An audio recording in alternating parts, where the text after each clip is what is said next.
महाराष्ट्र में बीजेपी को अलग थलग करने का प्लान बना लिया गया है। बिल्कुल सही सुना आपने।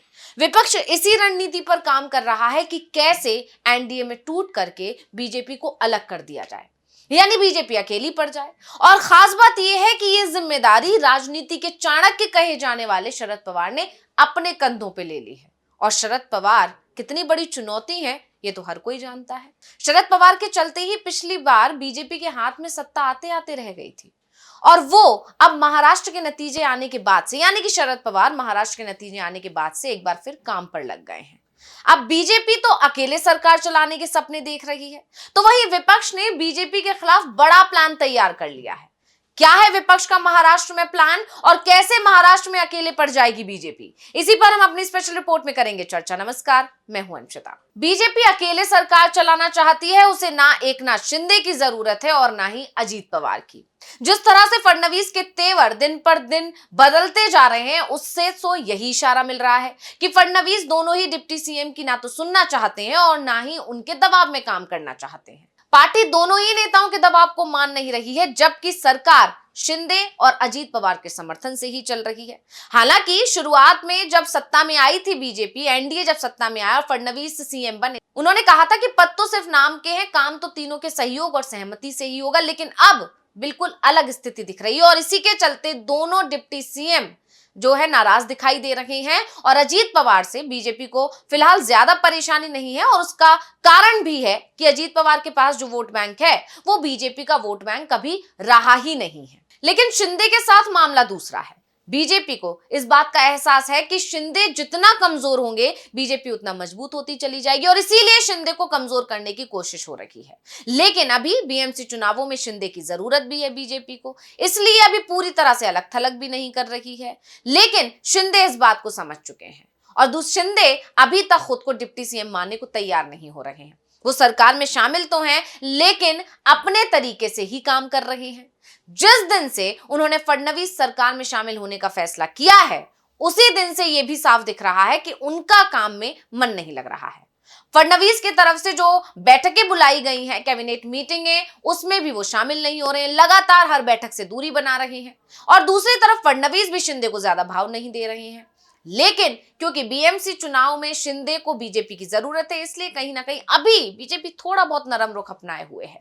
लेकिन यह साफ लग रहा है कि शिंदे अपना मन बना चुके हैं कि वो बीएमसी चुनाव में तो बीजेपी के साथ मिलकर चुनाव नहीं लड़ेंगे।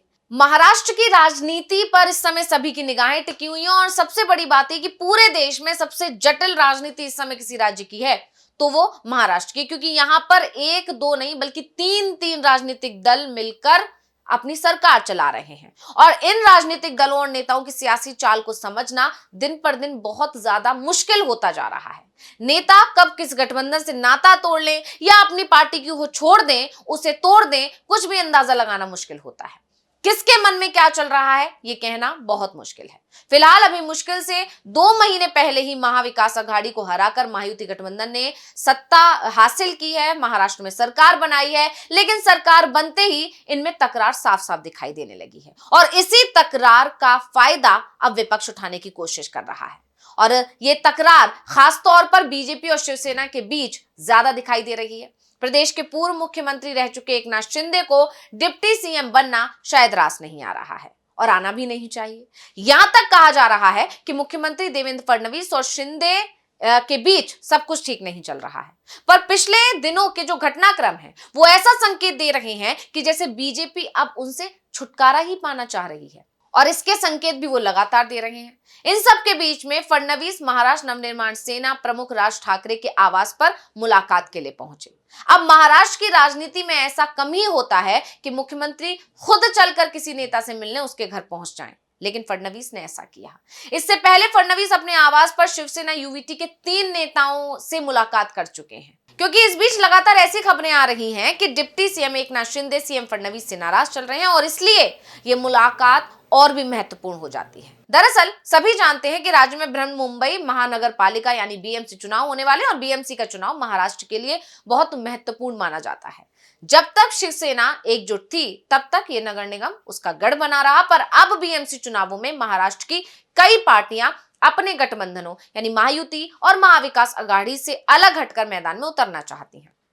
माना यह भी जा रहा है कि फडणवीस की राज ठाकरे और शिवसेना यूवीटी के नेताओं से जो मुलाकात हुई है उसका असली टारगेट एकनाथ शिंदे को संदेश पहुंचाना था कि वो ये ना समझे कि बीजेपी के पास कोई दूसरा ऑप्शन नहीं है। तो ऐसे में सवाल ये भी उठता है कि आखिर बीजेपी को ये समझाने की जरूरत क्यों पड़ी। तो इसकी बड़ी वजह यही है कि शिंदे जिस तरह से लगातार नाराज हैं उसको देखते हुए ऐसा भी माना जा रहा है कि कहीं ना कहीं जानबूझकर भी एकनाथ शिंदे ये नाराजगी दिखा रहे हैं जिससे बीएमसी चुनावों को लेकर वो बीजेपी पर दबाव बना सके। एकनाथ शिंदे इस कोशिश में लगे हुए हैं कि बीजेपी ये मान जाए कि अगर एकनाथ शिंदे उससे दूर हो गए तो बीएमसी चुनावों में उसे बड़ा नुकसान हो सकता है, और इसीलिए वो कहीं ना कहीं बीजेपी को दबाव में लाने की कोशिश कर रहे हैं। लेकिन बीजेपी भी एकनाथ शिंदे की मंशा को समझ रही है और इसीलिए वो एकनाथ शिंदे को ये मैसेज पहुंचा रही है कि हमारे पास और भी विकल्प हैं। वहीं इंडियन एक्सप्रेस की एक रिपोर्ट के अनुसार अभी कुछ दिन पहले ही उद्योग मंत्री और शिंदे सेना के नेता उदय सामंत का एक पत्र सामने आया था जिसमें उन्होंने अपने विभाग के अधिकारियों को उनकी जानकारी के बिना कोई निर्णय ना लेने का निर्देश दिया था। इस घटनाक्रम को महायुति सरकार के अंदर बीजेपी और शिंदे सेना के बीच चल रही प्रतिस्पर्धा के तौर पर देखा जा रहा है। शिंदे के कार्यकाल में शुरू की गई मुख्यमंत्री तीर्थ यात्रा योजना जिसमें बुजुर्गों के लिए मुफ्त तीर्थ यात्रा की सुविधा थी, फिलहाल रोक दी गई है और इसके बाद से भी नाराजगियां देखने को मिल रही हैं। यानी कई ऐसी योजनाएं हैं जो शिंदे ने शुरू की थी, फडणवीस ने हाथ में पावर आते ही उन सभी योजनाओं को लगभग बंद कर दिया और इसी के वजह से शिंदे कहीं ना कहीं अंदर से और ज्यादा नाराज हैं। हालांकि शिंदे ने इस मामले में अब तक चुप्पी साध रखी है, लेकिन उन्होंने पिछले 15 दिनों में से 2 कैबिनेट बैठकों से दूरी बनाई और फिर जब प्री बजट चर्चा हुई उससे भी वो नदारत रहे। मुख्यमंत्री पद को लेकर शिंदे की शुरुआती असहमति से लेकर अब तक वो कई मौकों पर अपनी नाराजगी जता चुके हैं। एक्सप्रेस में आगे लिखता है कि जब शिंदे को राज्य आपदा प्रबंधन समिति में शामिल किया गया, जबकि कुछ दिन पहले विवादित रूप से उन्हें इस पैनल से बाहर रखा गया था जिसमें अजीत पवार और अन्य प्रमुख मंत्री तो शामिल किए गए थे लेकिन शिंदे को बाहर रखा गया था। लेकिन बाद में जब इस खबर ने तूल पकड़ा जिससे शिवसेना की नाराजगी की खबरें सामने आने लगी, शिंदे की नाराजगी भी दिखने लगी, तब जाकर शिंदे को भी पैनल में शामिल कर लिया गया। जैसे कि हमने कहा कि अभी क्योंकि बीएमसी चुनाव है इसीलिए बीजेपी कहीं ना कहीं पूरी तरह से शिंदे को नकार नहीं रही है, उनको शामिल रखने की भी फिराक में लगी हुई है। और इसीलिए जानकारों का यह भी कहना, खासकर विपक्ष का यह कहना है कि बीजेपी सिर्फ अपना मतलब निकालने के लिए शिंदे को अपने साथ रखे हैं। जैसे बीएमसी चुनाव हो जाएंगे उसके बाद बीजेपी पूरी तरह से शिंदे को साइड कर लेगी। वहीं उद्धव ठाकरे भी सामना के जरिए से शिवसेना और बीजेपी के बीच जो तल्खियां देखने को मिल रही हैं, जो खिंचाव देखने को मिल रहा है, उस पर तंज कसते रहते हैं। ऐसे एक बार फिर उन्होंने देवेंद्र फडणवीस और एकनाथ शिंदे को लेकर बड़ा दावा किया। इसमें कहा गया कि फडणवीस और शिंदे में अनबन है। उद्धव की शिवसेना ये भी आरोप लगाई है कि बीजेपी शिंदे और उनके लोगों के फोन टैप करवा रही है। शिंदे टूट गए हैं, शून्य में चले गए हैं। शिंदे को संदेह है कि दिल्ली में एजेंसियां उनकी गतिविधियों पर नजर रख रही है। वैसे राउत ने जो भी कुछ कहा है उसके बारे में सबूत नहीं दिए हैं, लेकिन यह बात तो साफ हो चुकी है कि बीजेपी और शिवसेना के रिश्ते इस समय तेजी से खराब हो रहे हैं, क्योंकि जब ये दावे किए गए तो इस पर शिंदे या शिवसेना की तरफ से कोई भी सफाई भी नहीं दी गई। वहीं शिंदे आजकल महायुति सरकार और कैबिनेट के साथ जो व्यवहार कर रहे हैं उससे भी यही लगता है कि जो बातें सामना में छपी थी वो सही हो सकती है। संजय राउत का यह भी कहना है कि शिंदे की पार्टी के एक विधायक ने उन्हें विमान यात्रा के दौरान ये जानकारी दी। राउत ने यह भी कहा कि शिंदे अभी भी दोबारा मुख्यमंत्री ना बनाए जाने के सदमे से जूझ रहे हैं और एक बार फिर मुख्यमंत्री बनने के लिए संघर्ष कर रहे हैं। वो मन से टूट गए हैं और फडणवीस इस बात से वाकिफ हैं।